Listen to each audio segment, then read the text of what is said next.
आदाब नाजरीन, आज के इस एपिसोड में मैं आप लोगों के सामने कन्हैया लाल कपूर की एक बेहतरीन तहरीर लेकर हाजिर हुआ हूँ।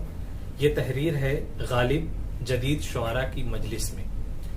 ड्रामे के अंदाज में लिखी गई ये तहरीर बहुत दिलचस्प है और इस तहरीर में आप देखेंगे कि कन्हैया लाल कपूर ने किस तरीके से क्लासिकी शायरी या गालिब की शायरी की अजमत को जदीद शायरी, खासतौर से नज़मिया शायरी पर फौकियत दी है और उसे बरतर साबित करने की कोशिश की है। इसमें मुख्तलिफ किरदार भी हैं और इन किरदारों के नाम जो तजवीज़ किए गए हैं वो आप सुन करके और थोड़ा सा गौर करके अंदाज़ा लगा सकते हैं कि दरअसल ये किन नामों की पैरोडी की गई है। आसमानी जन्नत में शेरी मजलिस बपा है। दौरे जदीद के शुआरा की एक मजलिस में मिर्जा गालिब का इंतजार किया जा रहा है। इस मजलिस में तकरीबन तमाम जलीलुल कद्र शुआरा तशरीफ फरमा है। मसलन मीम नून अरशद, हीरा जी, डॉक्टर कुर्बान हुसैन खालिस, मियाँ रफीक अहमद खूगर, राजा महर अली खां, प्रोफेसर गैज अहमद गैज, बिक्रमाजीत वर्मा, अब्दुल है निगाह वगैरह वगैरह। यकायक मिर्जा गालिब दाखिल होते हैं। उनकी शक्ल सूरत बेआईनी ही वही है जो मौलाना हाली ने यादगार गालिब में बयान की है। उनके हाथ में दीवाने गालिब का एक नुस्खा है। तमाम शुआरा खड़े होकर आदाब बजा लाते हैं। गालिब: हजरात, मैं आपका निहायत शुक्रगुजार हूँ कि आपने मुझे जन्नत में दावतनामा भेजा और इस मजलिस में मदऊ किया। मेरी मुद्दत से आरजू थी कि दौरे जदीद के शुआरा से शर्फ नियाज हासिल करूं। एक शायर: यह आपकी जर्रा नवाजी है, वगरना वो आए घर में हमारे खुदा की कुदरत है, कभी हम उनको कभी अपने घर को देखते हैं। कलाम पढ़ें। गालिब: भाई, जब हमारे सामने शम्मा लाई जाएगी तो हम भी कुछ पढ़कर सुना देंगे। मीम नून अरशद: माफ कीजिएगा मिर्जा, इस मजलिस में शम्मा वगैरह किसी के सामने नहीं जाएगी। शम्मा के बजाय यहाँ 50 कैंडल पावर का लैंप है, उसकी रोशनी में हर एक शायर अपना कलाम पढ़ेगा। गालिब: बहुत अच्छा साहब, तो गजल सुनिएगा। बाकी शुआरा इरशाद। गालिब: अर्ज किया है, खत लिखेंगे गरचे मतलब कुछ न हो, हम तो आशिक हैं तुम्हारे नाम के। बाकी शुआरा हंसते हैं। मिर्जा हैरान होकर उनकी जानिब देखते हैं। गालिब: अजी साहब, क्या हरकत है, न दाद न तहसीन, इस बेमौका खंदा जनी का मतलब। एक शायर: माफ कीजिए मिर्जा, हमें यह शेर कुछ बेमानी सा मालूम होता है। गालिब: बेमानी? हीरा जी: देखिए ना मिर्जा, आप फरमाते हैं खत लिखेंगे गरचे मतलब कुछ ना हो। अगर मतलब कुछ नहीं तो खत लिखने का फायदा ही क्या? और अगर सिर्फ माशूक के नाम के ही आशिक हैं तो 3 पैसे का खत बर्बाद करना ही क्या जरूरी है? सादा कागज पर इसका नाम लिख लीजिए। डॉक्टर कुर्बान हुसैन खालिस: मेरे ख्याल में अगर ये शेर इस तरह लिखा जाए तो ज्यादा मौजू है। खत लिखेंगे क्योंकि छुट्टी है हमें दफ्तर से आज, और चाहे भेजना हमको पड़े बेरंग ही, फिर भी तुमको खत लिखेंगे हम जरूर, चाहे मतलब कुछ न हो। जिस तरह से मेरी एक नज्म का कुछ भी तो मतलब नहीं। खत लिखेंगे क्योंकि उल्फत है हमें, मेरा मतलब है मोहब्बत है हमें, यानी आशिक हैं तुम्हारे नाम के। गालिब: ये तो इस तरह मालूम होता है जैसे आप मेरे इस शेर की तर्जुमानी कर रहे हैं। बक रहा हूं जुनू में क्या क्या कुछ न समझे खुदा करे कोई। हीरा जी: जुनू? जुनू के मुताल्लिक मिर्जा मैंने कुछ अर्ज किया है, अगर इजाजत हो तो कहूं। गालिब: हाँ हाँ, बड़े शौक से। हीरा जी: जुनू हुआ मगर कहाँ जुनू हुआ, कहाँ हुआ वो कब हुआ, अभी हुआ या अब हुआ, नहीं हूं मैं ये जानता मगर जदीद शायरी में कहने का जो शौक है तो बस यही है वजह की दिमाग मेरा चल गया, यही सबब है जो मुझे जुनू हुआ।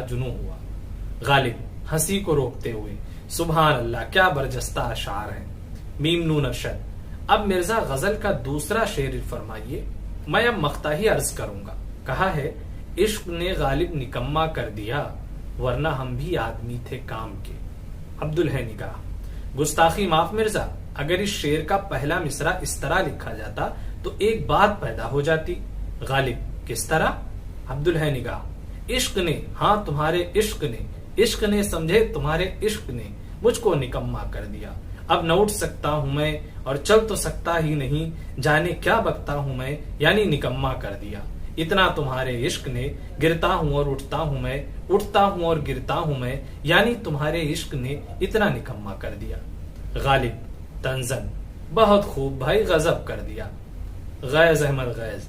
और दूसरा मिसरा इस तरह लिखा जा सकता था, जब तक न मुझको इश्क था तब तक मुझे कुछ होश था, सब काम कर सकता था मैं और दिल में मेरे जोश था। उस वक्त था मैं आदमी और आदमी था काम का, लेकिन तुम्हारे इश्क ने मुझको निकम्मा कर दिया। गालिब वल्लाह कमाल ही तो कर दिया भाई।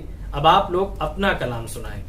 मीम नून अरशद। अब डॉक्टर कुर्बान हुसैन खालिस जो जदीद शायरी के इमाम हैं अपना कलाम सुनाएंगे। डॉक्टर खालिस, अजी अरशद साहब मैं क्या कहूं, अगर मैं इमाम हूं तो आप मुज्तहिद हैं, आप जदीद शायरी की मंजिल हैं और मैं संगमील, इसलिए आप अपना कलाम पहले पढ़िए। मीम नून अरशद। तौबा तौबा, इतनी कसरे नफसी। अच्छा अगर आप मुसिर हैं तो मैं ही अपनी नज्म पहले पढ़ता हूं। नज्म का उन्वान है बदला। अर्ज किया है, आ मेरी जान मेरे पास अंगेठी के करीब, जिसकी आगोश में यूं नाच रहे हैं शोले, जिस तरह दूर किसी दश्त की पहनाई में रक्स करता हो कोई भूत की, जिसकी आंखें कि रमे शबे ताब की मानिंद चमक उठती हैं। ऐसी तशबीह की लज्जत से मगर दूर है तू की एक अजनबी अनजान सी औरत है, जिसे रक्स करने के सिवा और नहीं कुछ आता। दोपहर को जो कभी बैठे हुए दफ्तर में खुदकुशी का मुझे एक लख्त ख्याल आता है, मैं पुकार उठता हूँ ये जीना भी है क्या जीना, और चुपचाप दरीचे से फिर झांकता हूँ, आ मेरी जान मेरे पास अंगेठी के करीब, ताकि मैं चूम ही लूं आरिज़े गुलफाम तेरा, और अरबाब वतन को ये इशारा कर दूं। इस तरह लेता है अगियार से बदला शायर, और शबे ऐश गुजर जाने पर बहरे जमा दिरमो दाम निकल जाता है, एक बूढ़े से थके मांदे से रहवार के पास, छोड़कर बिस्तरे संजाबो समूर। नज्म सुनकर सामईन पर वज्द की हालत तारी हो जाती है।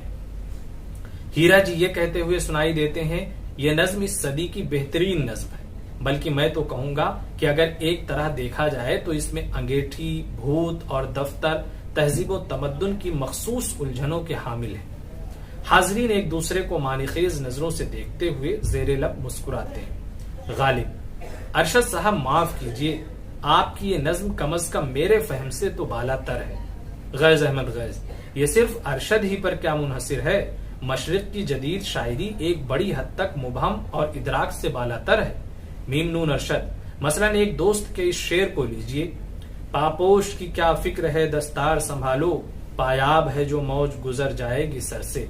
अब बताइए इस शेर का क्या मतलब है। गालिब, शेर को दोहराकर, साहब सच तो यह है कि अगरचे इस शेर में सर और पैर के अल्फाज शामिल हैं, मगर बावजूद इनके इस शेर का न सर है न पैर। मीम नून अरशद। अजी छोड़िए इस हर्फगिरी को, आप इस शेर को समझे ही नहीं, मगर खैर इस बहस में क्या रखा है, क्यों ना आप डॉक्टर कुर्बान हुसैन खालिस से दरखास्त की जाए कि अपना कलाम पढ़ें। डॉक्टर खालिस, मेरी नज्म का उन्वान है इश्क। अर्ज किया है, इश्क क्या है? मैंने एक आशिक से पूछा, उसने यूं रोकर कहा, इश्क एक तूफान है, इश्क एक सैलाब है, इश्क है एक जलजला, शोले जवाला इश्क, इश्क है पैगाम मौत। गालिब, भाई ये क्या मजाक है, नज्म पढ़िए, मुशायरे में नस्र का क्या काम।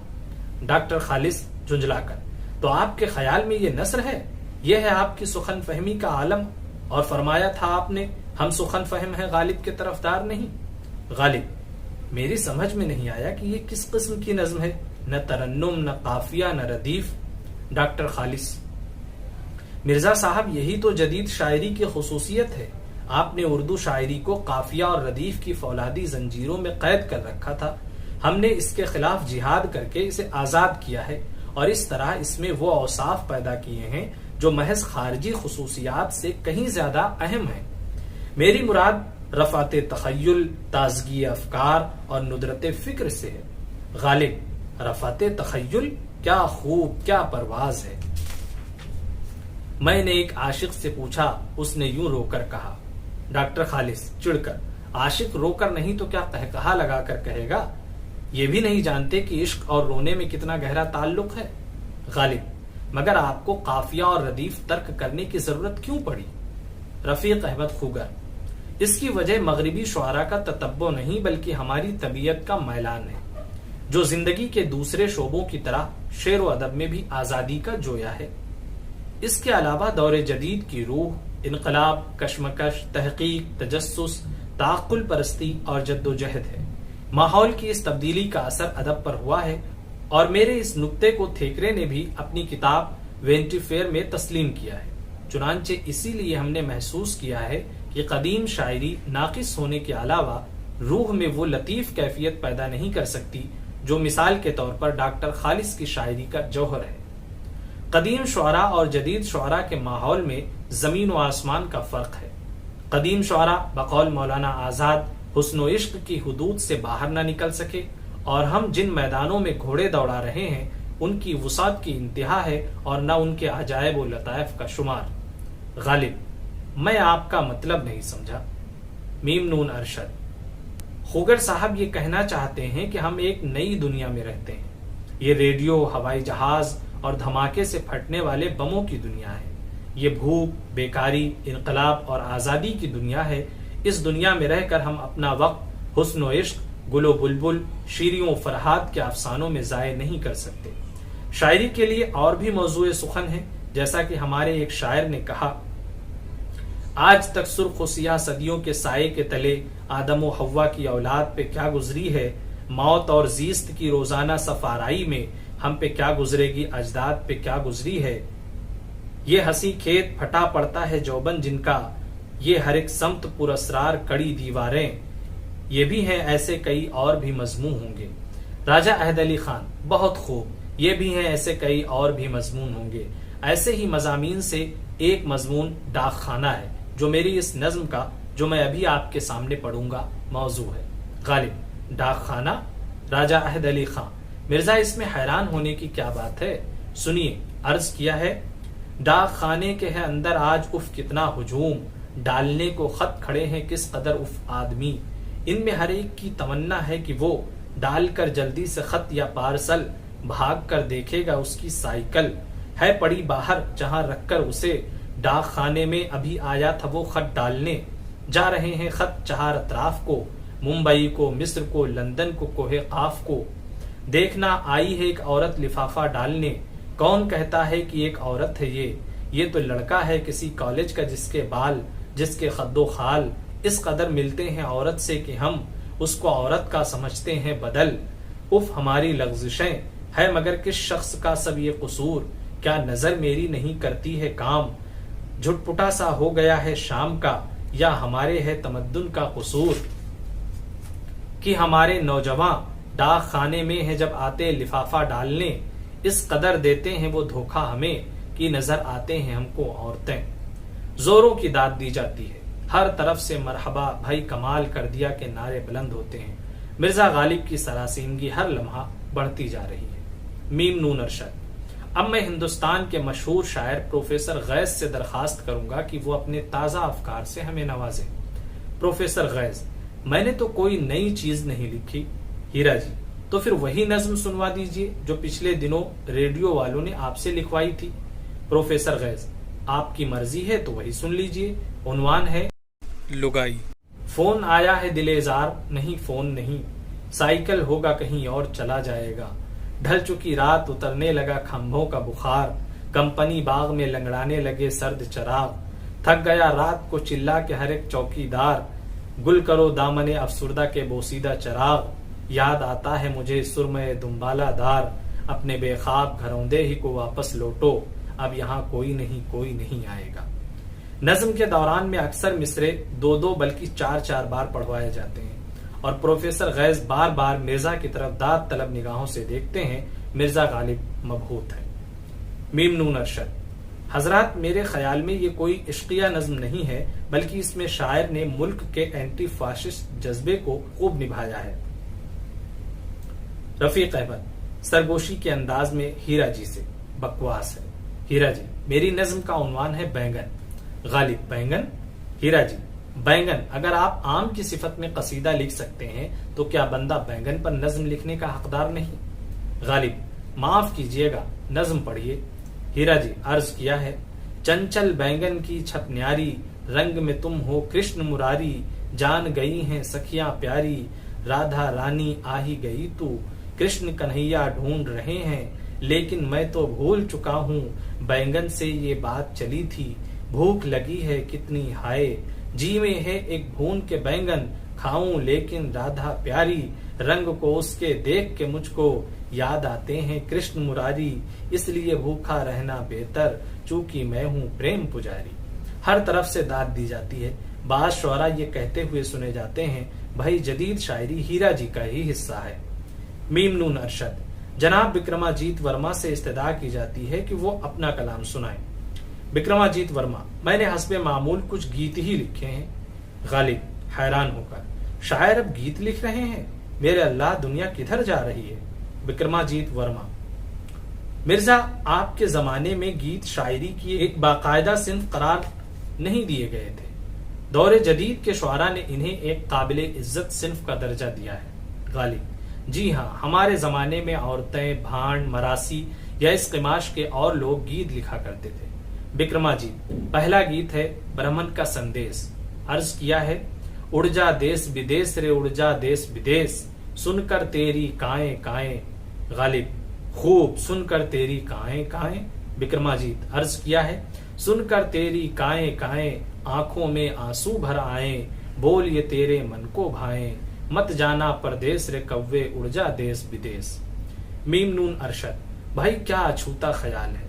पंडित साहब, मेरे ख्याल में एक गीत आपने कबूतर पर भी लिखा था, वो भी मिर्जा को सुना दीजिए। विक्रमाजीत, सुनिए, पहला बंद है, बोल कबूतर बोल, देख कोयलिया कूक रही है, मन में मेरे हो उठी है, क्या तुझको भी भूख लगी है, बोल उटरगू, बोल कबूतर, बोल कबूतर बोल। बाकी शुअरा एक जबान होकर, बोल कबूतर, बोल कबूतर बोल। इस असना में मिर्जा गालिब निहायत घबराहट और सरासीनगी की हालत में वर्मा की तरफ देखते हैं।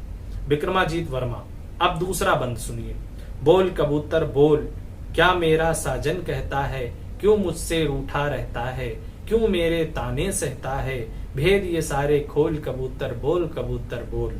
बाकी शुअरा एक जबान होकर, बोल कबूतर, बोल कबूतर, बोल कबूतर बोल। इस शोरगुल की ताब न लाकर मिर्जा गालिब भाग कर कमरे से बाहर निकल जाते हैं। शुक्रिया।